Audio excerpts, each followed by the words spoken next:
कर्पूरगौरं करुणावतारं संसारसारं। ओम शिवाय, जय माता दी। पुनः स्वागत है आप सभी का। चलिए हमारा विषय ले लेते हैं। जुलाई महीना जो है कर्क राशि के जो चंद्र राशि के जो जातक उनके लिए कैसा रहेगा। छोटी सी प्रार्थना करना चाहूँगा क्योंकि बहुत ज़्यादा क्लियर करके चलने का जो है अभ्यास है। नाम से कोई राशि नहीं होती है। मान लीजिए जो कर्क राशि का वर्ण है, अगर जो है आपने अपने हिसाब से कोई नाम रखा हुआ है और ज़बरदस्ती आप लिंक करने की कोशिश कर रही हो कि मेरा नाम यह है और मेरी तो कर्क राशि हुई और जो मासिक राशिफल की गणना है वह मेरे पर लागू होती है नहीं लागू होती है वह देख रहा हूँ, और उसके हिसाब से आप अपने एक मानसिकता लेके चल रही है, एक मेमोरी लेके चल रहे हो कि ये राशि मेरी है और मेरे पे ऐसे ऐसे फलदायक होती है। केवल यहाँ चंद्र राशि के लिए प्रार्थना करी गई है क्योंकि नाम से कोई भी राशि स्कैनिंग की फील्ड में काउंट ही नहीं करी जाती है, क्योंकि उसकी एग्जिस्टेंस है ही नहीं, अवेलेबल ही नहीं है वो चीज़। तो जो चीज़ है ही नहीं तो उसके मामले में या उससे संबंध कोई भी स्मृति बना के आगे बढ़ना ये ठीक नहीं है। अब चंद्र राशि क्या हुई? चंद्र राशि वो ही कि आपको अपनी लगन कुंडली क्लियर होनी चाहिए। लगन कुंडली में चंद्रमा जहाँ बैठे हुए हैं, अगर वहाँ पर 4 नंबर लिखा हुआ है तो ही आपकी चंद्र राशि कर्क कहलाएगी। अब जब आपको यह क्लियर हो जाएगा कि हाँ मेरी जो चंद्र राशि जो है वह कर्क है और बोलते नाम से कोई प्रभाव नहीं पड़ता है, तो अब आपको दूसरा नियम समझना होगा कि इस पूरी पृथ्वी के ऊपर जो गोचरीय गणना है वह कर्क राशि के जितने भी जातक हैं, चाहे करोड़ों में हों, उन सभी के ऊपर समान रूप से जो है भाग कर दी जाएगी। अब आपके हिस्से में उस गोचरीय जो गणना है उसका कितना प्रभाव आएगा, इसको समझने के लिए तो हमारे को जो आपकी निजी कुंडली है उसको स्कैनिंग के पैनल पे डालना पड़ेगा। जब वो स्कैनिंग के पैनल पे डल जाएगी तो ऐसा समझिएगा तो ही ये निकल के आएगा कि आपका मूल क्या है और जो गोचरीय प्रभाव की जो गणना है जिसको मासिक राशिफल कहते हैं वह कितना अपना प्रभाव दे पाएगी, और जो अवसर आने वाले हैं कि गोचरीय प्रभाव में कुछ दिनों के जो अवसर मिलते हैं उनका प्रभाव भी किस प्रकार से आपको प्रभावित कर पाएगा। तो कुल मिला के बात यही है कि इसमें 2 से 3 चीज़ें ध्यान रखिएगा। जो भी मासिक राशिफल लगातार देखते हैं, चाहे वे किसी भी विद्वान से संबंधित हों, केवल चंद्र राशि पे आधारित होती है और चंद्र राशि का फल हमेशा जो चंद्र राशि के जो जातक होते हैं उन सभी के ऊपर समान रूप से बांट दिया जाता है। यानी कि अगर यह गणना करी गई है कि इस समय पे बारिश होने वाली है और इस नगर पे बारिश होने वाली है, और यह समझेगा कि यह ज़रूरी नहीं है कि उसमें जातक यह बोले कि बारिश तो हुई नहीं क्योंकि मैं तो घर के अंदर ही रहा, या जातक यह मान के बैठे कि बारिश तो हुई और जो है स्थिति ऐसी नहीं बन पाई कि मैं उसके प्रभाव में नहीं आ पाया, तो सारी गणना गलत है। जबकि मूल जो सिद्धांत है वह सिद्धांत यही है कि बादल किसी भी निजी व्यक्ति के सर के ऊपर नहीं आएगा, केवल उसको भिगो के नहीं जाएगा। वह तो नगर में बारिश हुई, वो तो होती ही रहती है। आप उस पर कितना लाभ उठा पाए, किस प्रकार से जो है आप उसके संपर्क में आ पाए, यह तो निजी तौर पर आपके ऊपर ही डिपेंड करेगा। तो उसी प्रकार से जो गोचरीय गणना है वह निजी कुंडली आपकी क्या कहती है उस पर ही आधारित बनी रहती है, हमेशा बनी रहती है। अब जिनके ऊपर जो गोचरीय गणना की जो प्रभाव है अगर वह लागू होता है तो बहुत अच्छी बात है, और अगर नहीं लागू होता है या जो गणना बताई जा रही है उसके उलट होता है तो आपको अपनी जो निजी कुंडली है उसकी स्कैनिंग अवश्य करवानी चाहिए। जब तक निजी कुंडली की स्कैनिंग नहीं होगी, कुछ भी स्पष्ट नहीं हो पाएगा, तब तक जो सारी बातें हैं वह एक प्रकार से खोखली ही सिद्ध साबित होंगी। ध्यान रखिएगा, मैं हमेशा यही प्रयास करता हूँ कि आप किसी भी प्रकार के भ्रम में ना रहें, इसलिए मैं बहुत ज़्यादा क्लियर करके चलता हूँ। क्योंकि मेरे पास जो भी कुंडलियाँ स्कैनिंग के लिए आती हैं तो उसमें जातक इस चीज़ को बिल्कुल भी नहीं मानता है और ये कहता है मेरा नाम ये है तो मेरी राशि हो जाएगी। इस आधार पे तो जातक आराम से देख सकता है कि हर महीने नाम बदल लीजिए और जो प्रभाव है, अच्छी राशि वाला प्रभाव है, वह नाम रख लीजिए तो हम उससे रिलेट हो जाएंगे। ये तो ऊर्जा का सिद्धांत है। तो ऊर्जा जो आंतरिक रूप से आप हो, यानी चंद्र राशि जो आपकी है उस पर ही लागू बनी रहेगी।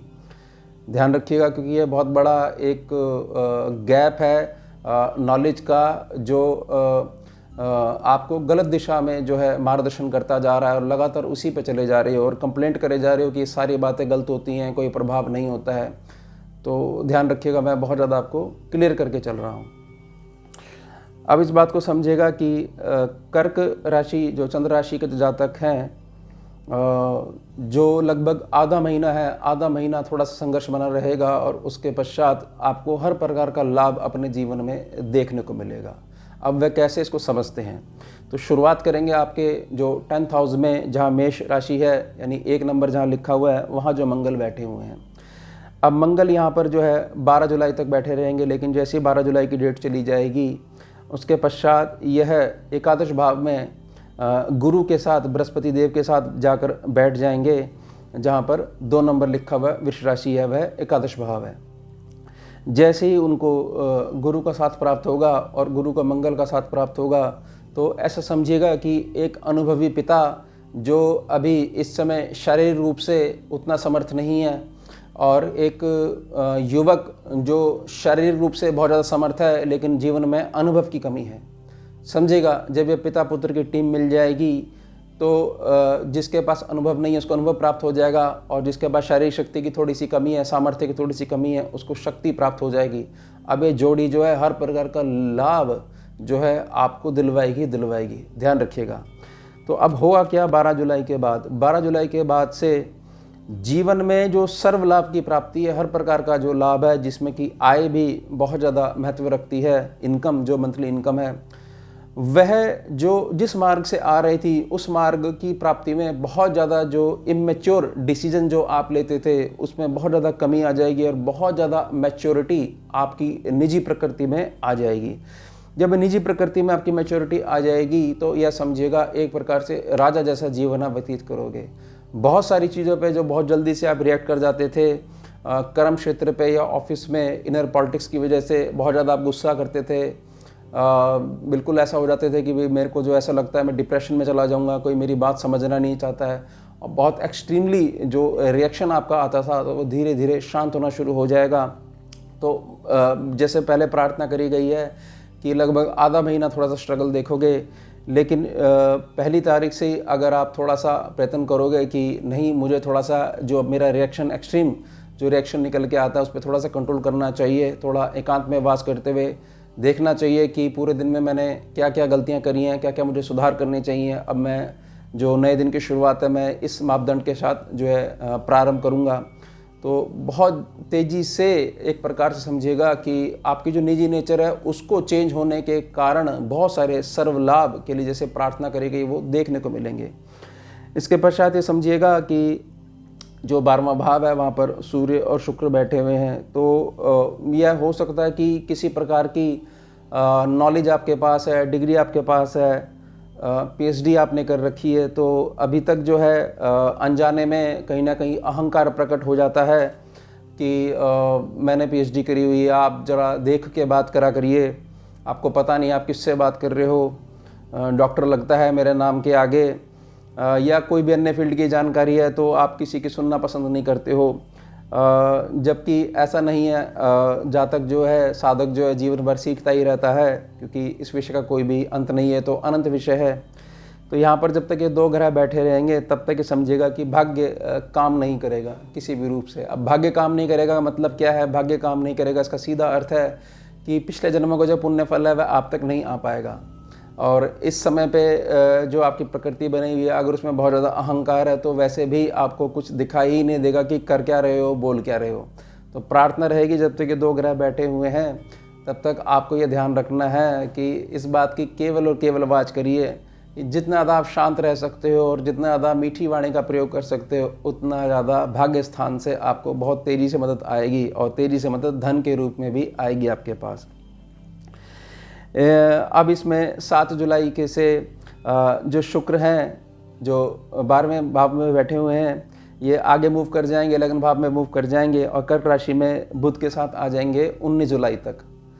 अब जैसे ही यहाँ से ये शुक्र मूव कर जाएंगे तो जिनके घर में बहुत ज़्यादा लोग बीमार रहते थे, खासतौर से जीवन साथी, या बहुत ज़्यादा दवाइयों के पैकेट बड़े बड़े रखे रहते थे, किसी न किसी रूप में दवाइयों पे, औषधियों पे खर्चा होता रहता था, तो उससे बहुत बड़ा रिलीफ मिलने लग जाएगा। ये ऐसे समझिए कि जो औषधि उपचार है वह आपके ऊपर लगना प्रारंभ हो जाएगा। अब इस बात को समझिएगा कि 16 जुलाई से जो यहाँ सूर्य बैठे हुए हैं यह भी बड़ी कृपा करेंगे, और सूर्य भी आगे मूव करते हुए कर्क राशि में आ जाएंगे, पूरे महीने यहीं पे बने रहेंगे। अब यहाँ पर 3 ग्रह हो जाएंगे आपके, बुध हो जाएंगे, सूर्य हो जाएंगे और शुक्र हो जाएंगे। ये अब दोबारा जब इकट्ठे हो जाएंगे सूर्य और शुक्र, तो बुध के ऊपर बहुत ज़्यादा जोर पड़ेगा, यानी आपकी जितनी ज़्यादा मैच्योरिटी होगी उतना ज़्यादा जो इनका दोनों ग्रहों का जो नेगेटिव इम्पैक्ट है वह दोबारा राहु को डिस्टर्ब नहीं कर पाएगा, दोबारा भाग्य सेक्शन को डिस्टर्ब नहीं कर पाएगा।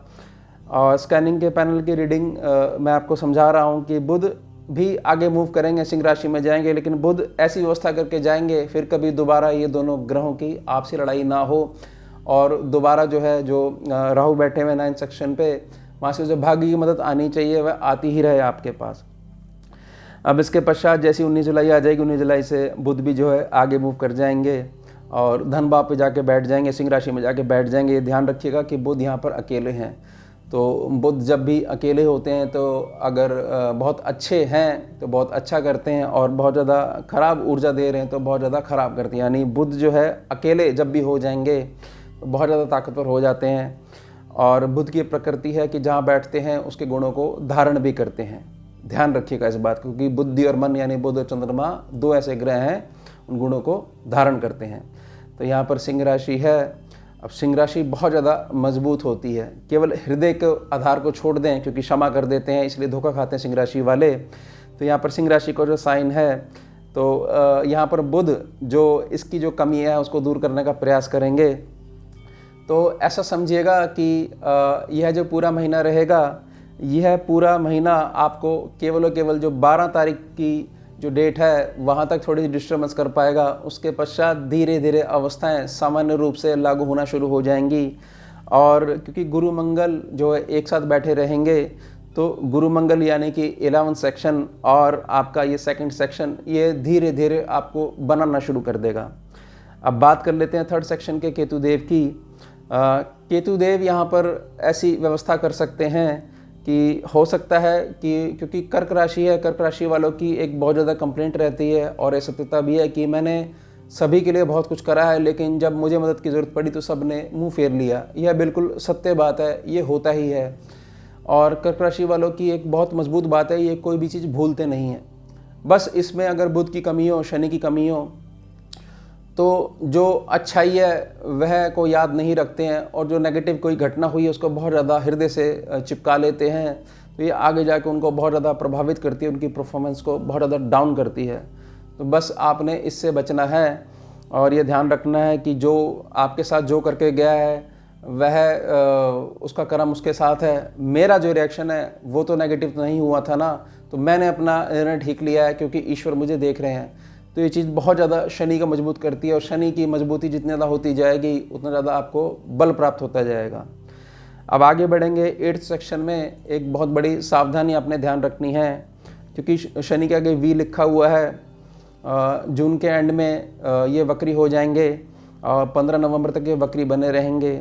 अगर आपने यहाँ के शनि से बहुत ज़्यादा लाभ लेना है तो शनि की एक बात मान लीजिएगा, शनि की एक बात यही मान लीजिएगा कि आपने अपने मुख से, अगर आपको यह फील होता है कि मुझे ऐसा लगता है कि सामने वाले जातक के साथ ये है, यह होने वाला है, क्योंकि समझिएगा इस बात को कि आपके पास बहुत ज़्यादा जो पुण्य बने हुए हैं किसी पूर्व कार्मिक लेयर के, पूर्व जन्मों के, तो वो बहुत ज़्यादा, अगर आप यह चाहते हो कि नष्ट नहीं हो तो बिल्कुल शांत होकर रहिएगा।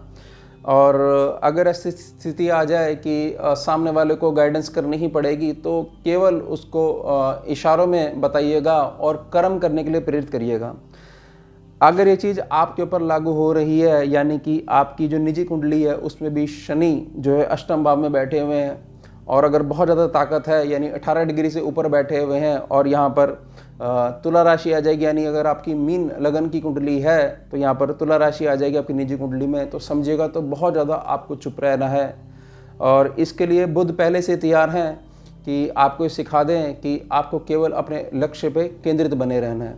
ध्यान रखिएगा कि जितना ज़्यादा आप बोलोगे दूसरों के बारे में, और अगर आपको ऐसा लगेगा कि यहाँ पर अहंकार जन्म ले लेगा, देखिए मैंने बताया था और उनके सज्जन के साथ ऐसा ऐसा घटित हो गया, तो यहाँ पर आपका जो भाग्य क्षीण होता जाएगा। आप अपने घर से जो है दूसरों को सप्लाई दे रहे हो और फिर कंप्लेंट करोगे कि पता नहीं मेरा बिजली का बिल क्यों ज़्यादा आ रहा है। इस बात का ध्यान रखिएगा, ये बहुत बड़ी सावधानी है। अगर इसमें चूक करोगे तो पूरी कुंडली में जो पॉजिटिविटी आनी चाहिए वह सारी की सारी बिगड़ जाएगी। तो ये होगी हमारी कर्क राशि जुलाई महीने के लिए। अब मिलते हैं आपसे अगले भाग में नए विषय के साथ। जुड़िए और जोड़िए। ओम शिवा जय माता। भुजगेन्द्रहारं कर्पूरगौरं करुणावतारं